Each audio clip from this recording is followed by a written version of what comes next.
All right, everyone. Welcome back to another episode of Prequel. Origin Stories and Inflection Points by Goodie Nation. I have some amazing guests with us. I'm super excited for you to hear their origin stories. I am Joey Womack, again, trying to make this thing happen, trying to make the world a better place for us all, right? So let's talk a little bit about origin stories and why they're so important. At Goodie Nation, we're focused on closing what we call the relationship gap for diverse founders and social entrepreneurs from all backgrounds. What does the relationship gap means? It means their lack of connection between or to those that work at top companies and or those from top kind of colleges, so to speak. And what that means is that they have lack of access to financial capital, but it also means they have lack of access to customers. It means they have lack of access to talent, which means like a higher level of stress for these awesome founders. And it means there's a lower likelihood of them reaching their potential and their dreams. We don't want that to happen. So we've created this series called Prequel for you to understand how they got to where they are today. You should be able to see a little bit of yourself in them, which will help you to develop a relationship with them and open up doors from your network, right? You're in for a special treat again. I'm super excited to get to these amazing folks. They're doing amazing things. They're going to make more amazing things happen in the future. So let's get right to it and hear some intros before we go to all of their stories. Remy, I want to kick it to you, and then we'll go to Omar and then Camille. Thank you so much, Joey. Hey, everyone. My name is Remy Meraz. I'm the co-founder and CEO of Zella Life. We are tackling the diversity gap in workforce development. Zella Life is an on-demand coaching platform for professionals of color to grow and thrive in the workplace. Awesome. Omar? Hi, everyone. My name is Omar Hernandez. I'm the CEO and founder of OneBit. We're an automated CFO app for independent businesses. We help independent businesses make smarter financial decisions, and I'm based out of Chicago in the Pilsen neighborhood. Nice. Camille? Hey everyone, my name is Camille Padilla and I'm the co-founder of Vodium. We're based in Nashville, Tennessee, and we are hustling to provide professionals all across the globe with an essential tool for communication to help them be more confident, in control, and intentional about thriving in the hybrid world. Cool. Alejandro? My name is Alejandro Alvarez. I am the CEO and co-founder of Moneda Tech. We are the first financial service designed for retailers to digitally issue spare change from cash transaction to their customers via their receipts, both for bank and on-bank. Thank you. Nice. Diego? Hi guys, I'm Diego Sampaio. I'm originally from Brazil, but live in Orlando. But today I'm here in south of Spain. I'm from Global Fi. I'm co-founder and CEO from Global Fi, and we provide services for international founders to start and manage their business in the US. So with a one-click solution, we allow entrepreneurs from anywhere in the world to have their company, their address, and if their bank account in the US without having to travel into the country or worry about visas and so on. Awesome. Told you, you're in for a treat. We're gonna double back and maybe like 30 minutes. I'm gonna say you're in for a treat again. Okay, let's get right to it. Remy, you're up first. How did you get here? What has your founder journey been like? Wow, how much time do we have?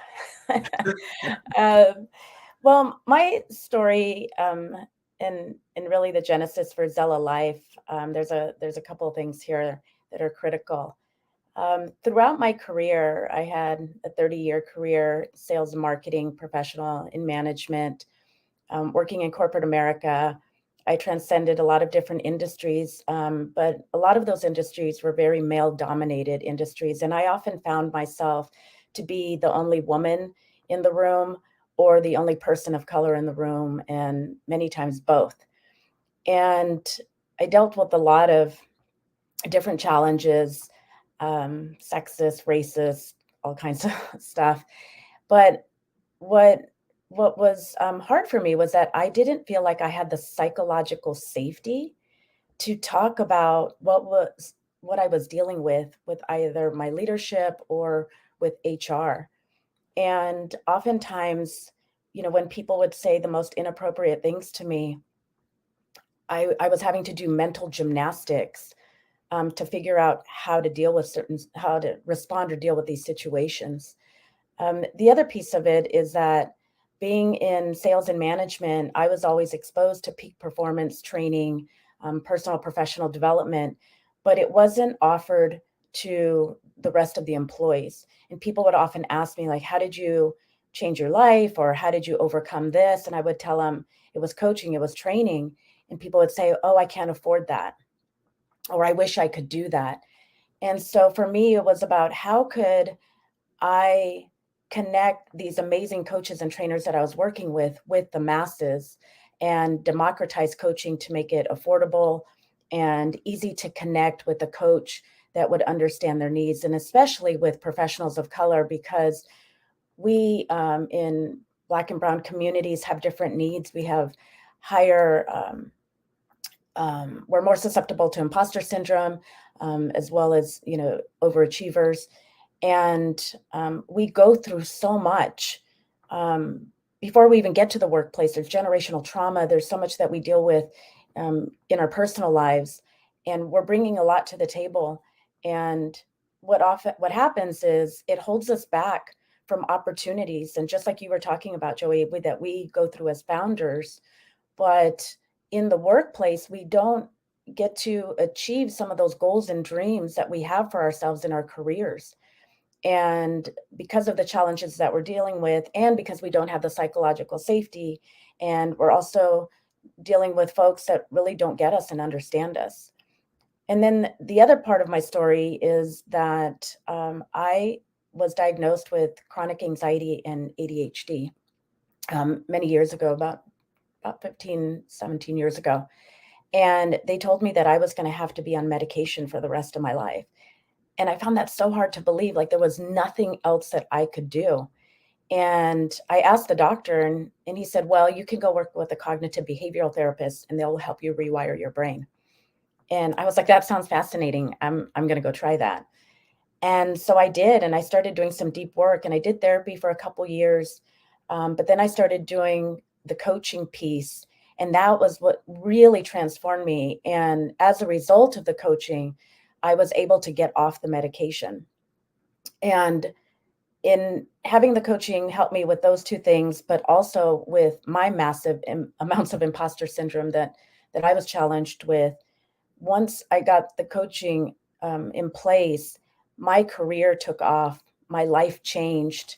I will tell you that I no longer have chronic anxiety, not to say that I don't have anxious moments, but I'm now able to manage that anxiety in those moments because of the mindfulness training that I've had, because of the tools, the new tools that I was able to put in my emotional toolbox with coaching and therapy. And so that's really the genesis for Zella Life, and me wanting to just help as many other people that look like me, that grew up like me, and may have some of the same challenges that I did. That is an amazingly powerful story. Thank you.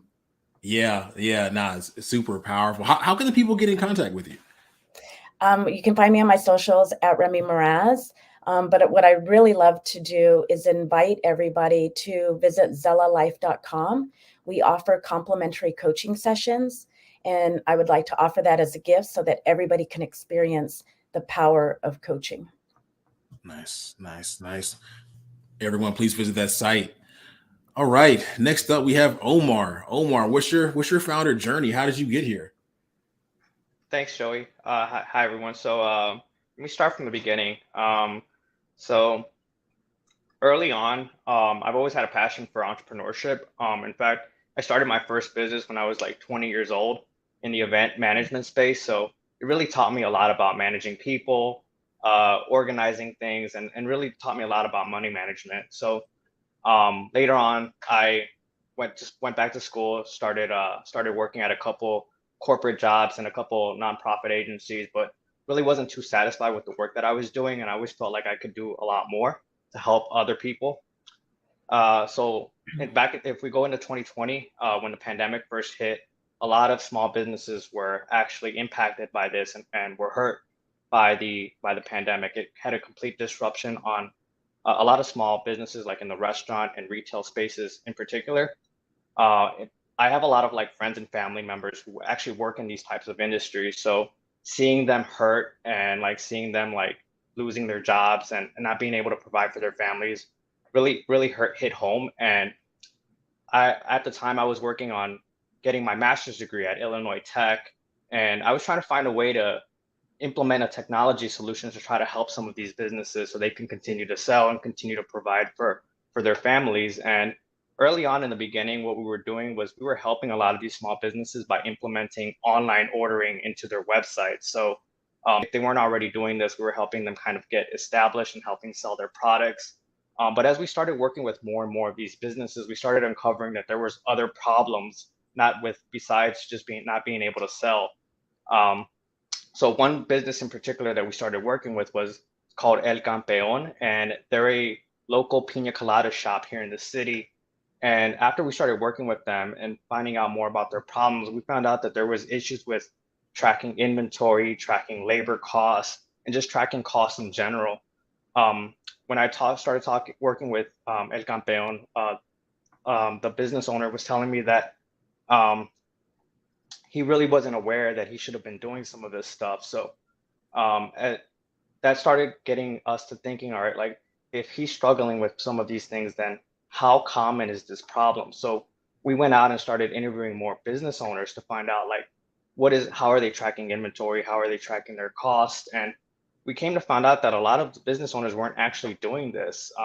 Some of them were, but they were doing it more like an old-fashioned method. They were even doing it with pen and paper, or they were doing it in like Excel spreadsheets, which really wasn't very efficient because it's prone to errors, and there's a lot of mistakes that can happen when stuff like that happens. So we started brainstorming like, how can we automate a lot of this stuff? Because as a small business owner, you're wearing multiple hats. Like you're running the front of house, you're running the back of house, you're running around. Like you don't have enough time to really keep track of all of this stuff. So how could we were asking ourselves, how can we automate this for them, help them make better decisions financially? So we came up with the OneBit solution, which what it does is it directly connects the business's point of sale system with their accounting inventory management system so that they can see where all of their data is in just one place.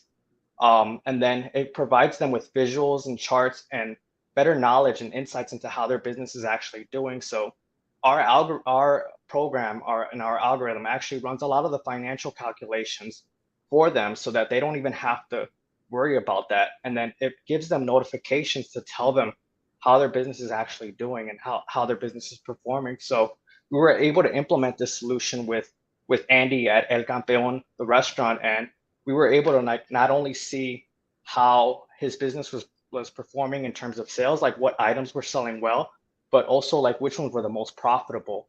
So with this knowledge, he was actually able to help keep his business keep going during like the tough economic times during the pandemic. He was able to cut back on excess inventory.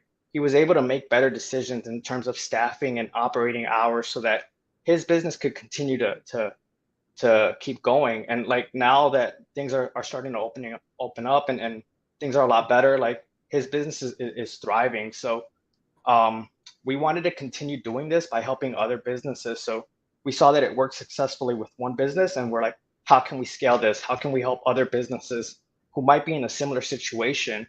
And that's really how OneBit came to be. And that's awesome. That's awesome. So my original startup was in the event space. We could talk about that another day. But what it did though was analytics for us as well.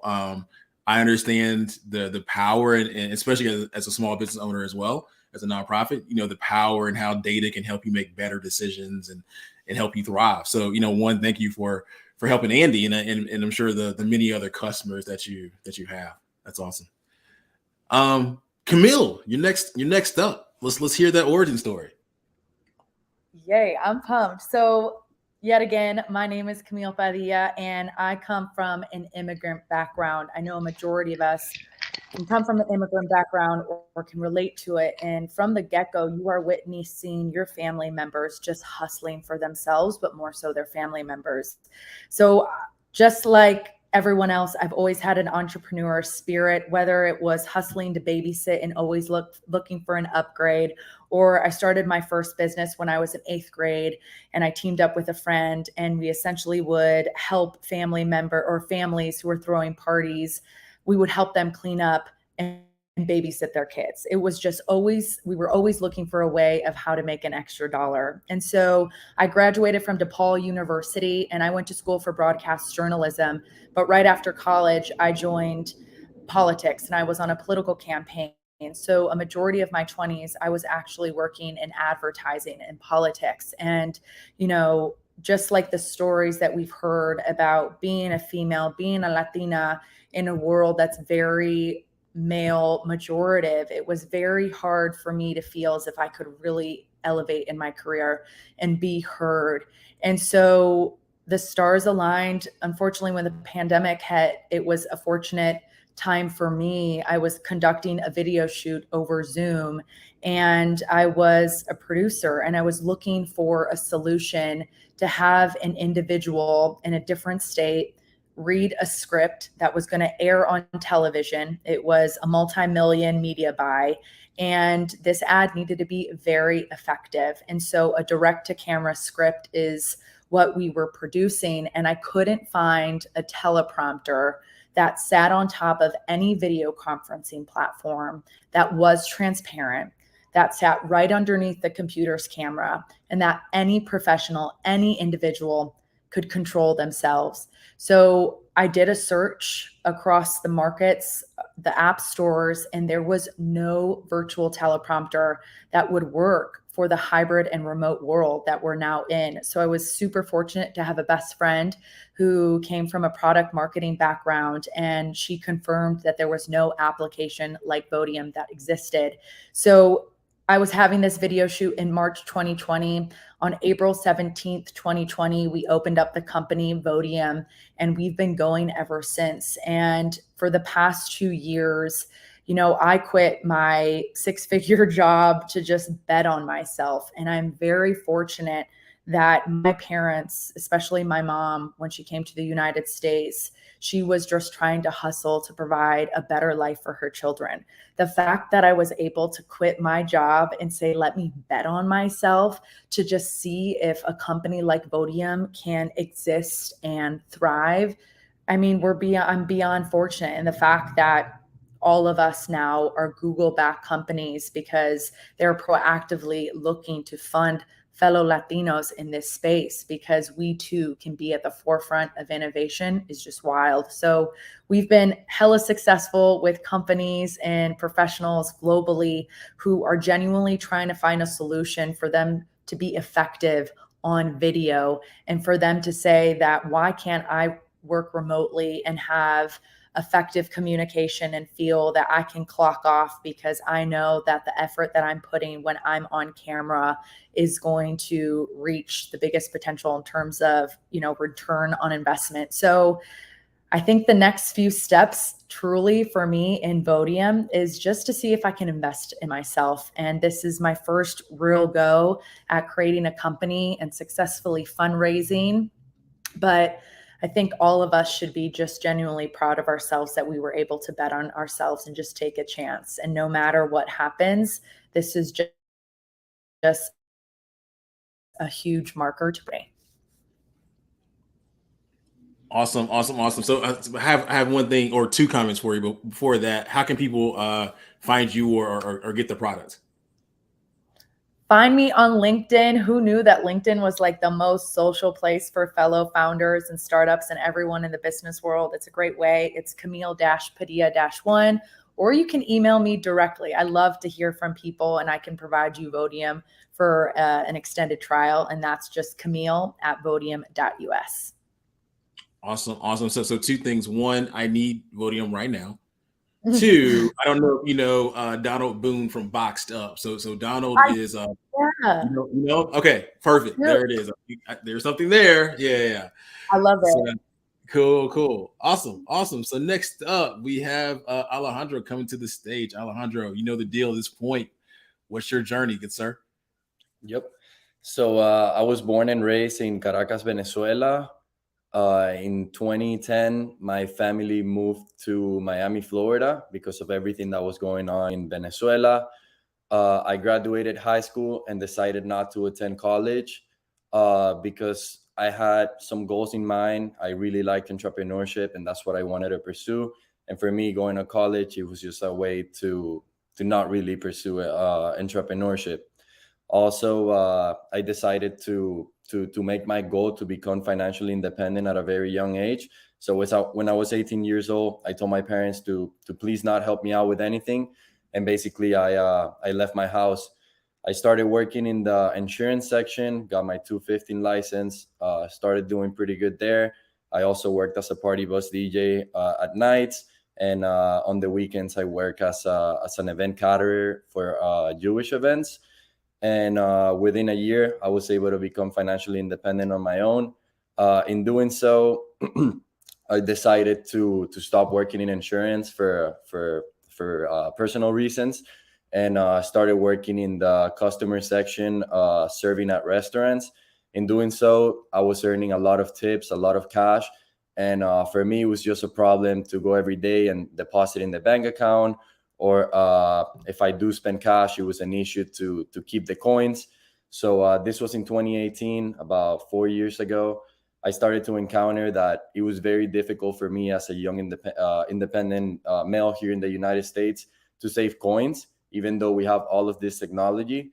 So I started to do some research, and I found out that 52% of the average Americans, they don't even care about their spare change. They either put it like in their car compartment.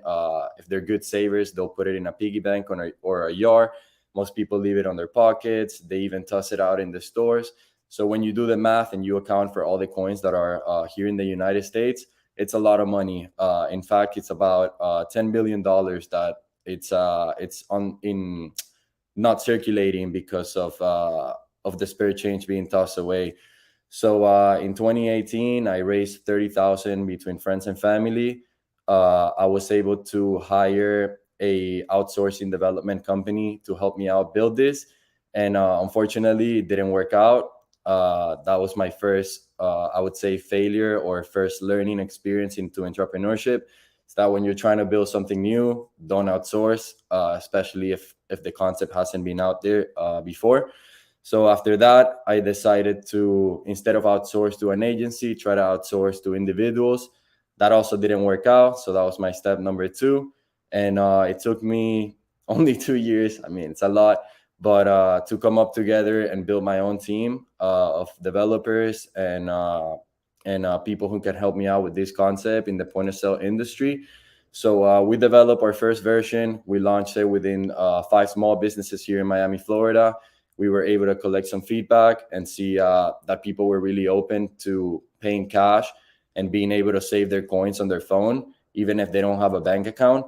So after testing it out with 5 small businesses, we found out that there's really a problem, not only for small businesses, but mostly for the corporate franchises, because post-pandemic and right now there's a national coin shortage. So it's basically enforcing businesses that are going to accept cash to put policies such as please pay with exact amount, or simply saying we don't accept cash. And unfortunately, by businesses not accepting cash, they lose a lot of their customer base, because most of the people that pay cash, they pay for small price transactions, meaning that if you go to like Costco, you go to Apple, it's less likely someone is going to be paying cash. But if you go to like Wendy's, Subway, Chipotle, there's still a lot of people that pay cash. Therefore, for a franchise to eliminate it, it's just very inconvenient. It's not good business. In fact, in New York and Boston, there's some cities that it's illegal to eliminate cash. So that's when we decided to pivot into corporate franchises and work directly with the point of sales. So how Moneta works is whenever a consumer pays with cash at a store, instead of receiving their spare change the traditional way, they're just going to get a receipt with a QR code on it. They scan it with their regular camera, just like they're scanning a menu at a restaurant. And from there, they'll be asked to put their phone number, which is basically their ID. And from there, they can transfer to their bank account. They can link it to their Coinbase or Binance account to convert it into crypto. They can donate to charity, or they can link it to our Moneta digital card, where they can go back and respend the spare change at any store that accepts Apple Pay. So that's what we're doing right now. We are starting our seed round. We have a group of mentors that are helping us out, and we're the first company doing this. So yeah, I'm glad to be a Google partner, and I think this is going to help us a lot with the credibility. And yeah, look forward to it. Thank you. Nah, super dope, man. Super dope. All right, I didn't know those stats on the money, but it makes sense. It makes sense, right? And then also a few other things. One, the fact you bet on yourself at 18 is amazing. Two, just that resilience and stuff like that, and working with different teams and stuff like that is awesome. Last thing, how can people get in contact with you or the company's website? Yeah, they can reach out through Twitter, LinkedIn, Instagram, or my personal email, which is just alejandro@monedaapp.com. Awesome. Cool. So last but certainly not least, we have Diego. Diego, how'd you get here, man? What's that founder journey like? Hi guys, well, my name is Diego Sampaio. I'm originally from Brazil. Well, I've been an entrepreneur since I was 16, so for the last 10 years. And why I was living Brazil? It was like early 2012. I decided to start up a business in the US. I mean, I was living in Brazil. I want to have a business in the US because I want to sell my service, my software as a service to all over the world. And fast forward like 2-3 years later, when I decided to move to the US and I got to the US, I went to check how was my business, that company that I have formed from Brazil, and I noticed that we were owing money to IRS. The company was already dissolved by the state because we didn't file the annual report. I mean, I had no knowledge about, although I was an entrepreneur and business manager for the last 15 years in Brazil, I had no clue about how to do business in the US. And then I thought that, well, if I had all those problems, maybe other entrepreneurs from all over the world that were doing or investing in the US, they may have the same kind of problem. And that's when we create a blog to validate the idea. So we started writing articles regarding how to set up an entity in the US, difference between LLC and corporation, difference between the states, and that blog started gaining traction. That's when it come to the decision that there's more foreign entrepreneurs that are seeking for help and for information, and maybe there's an opportunity for business over there. So that's when in 2015 we started what we call at the time company combo. So our goal was to provide a combo, right, a bundle of service where we could help foreign entrepreneurs to establish and manage their business in the US. So we would go from the business formation, the accounting and tax requirements, the virtual address, the virtual mail, so they could have a physical presence in the country. And at the time, we e-commerce fulfillment. So they would ship their products from our fulfillment center or a warehouse, and we ship for their consumers.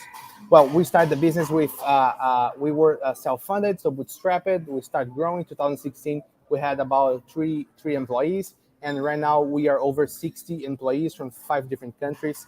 And we have over 5,000 consumers from all over the world that we help them to form their business in the US, and we help them to manage and create them a physical presence here in the country. But last year, we found out that one of the last steps that we would need to help those foreign entrepreneurs to overcome was the banking service.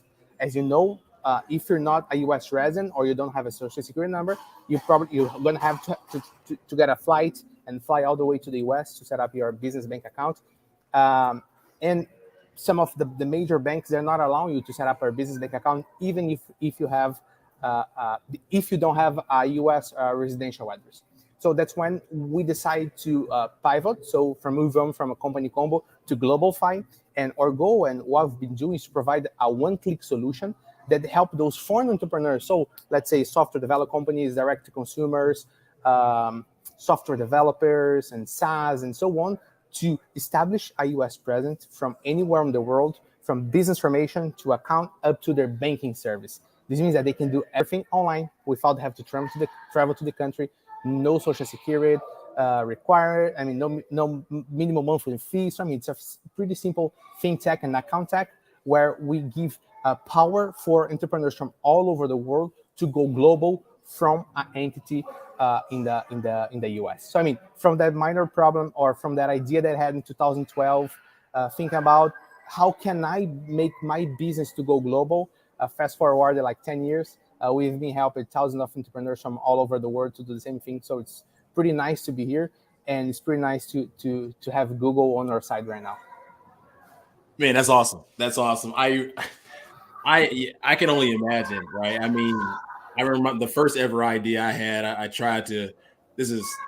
I'm dating myself, but it's going back to like almost like 2000, trying to figure out how to launch a company formally. It was super difficult. So, one, I know there are lots of people around the world that are super appreciative of your work, and then that larger vision, man, it's amazing. That's amazing. So good stuff. Thank you very much. No, so last thing, how can people get in contact with you or the website address? Sure. Our website's globalfi.com, and people can reach me at LinkedIn with Diego Sampaio, or right now direct to my email address that is diego@globalfi.com. Awesome. Okay, cool. So listen, y'all, I told you, amazing stories. I promised you were in for a treat. You got a treat, right? So here's the thing. You got one thing to do, and that is to support. My good friend, Dr. Key from Village Market ATL says, support is a verb, right? Support is a verb. So here's how you can support these amazing entrepreneurs, right? There's only two different ways. One, you could become a user, a customer, or a partner for them, or you can provide capital to them. Now, you may say, well, they don't fit my particular use case, or I'm not an investor, and that's cool. But I truly believe there's someone in your network that can, right? So if you can't directly do it, then there's someone else in your network can. And so what I'm asking you to do is to spend 30 minutes to an hour right now thinking about ways to support these amazing entrepreneurs. They give you their contact information and or the website, but you can also go to the website listed on the bottom of this screen to learn a little bit more information about them and the rest of their cohort mates at the Google for Startups Latino Founders Fund. Click on their card. You can see more information about their company, their LinkedIn profile, their website, but also there's a link to get in contact with them to get essentially a warm introduction and go from there, right? So again, 30 minutes to an hour, and then also try to get the friends in your network to do so as well. If you can do that for 6 straight months, it will turn into a habit. And then because you've gotten your friends to do so, you've started to create a culture around supporting awesome, diverse founders and social entrepreneurs. At Goodie Nation, this is what we call being intentionally good, right? So let's be intentionally good and support these awesome entrepreneurs, realize their potential and their dreams. So thanks again for tuning into this latest episode of Prequel, Origin Stories and Inflection Points with our good friends, the recent recipients of the Google for Startups Latino Founders Fund. Please support them. Stay magnetic, y'all.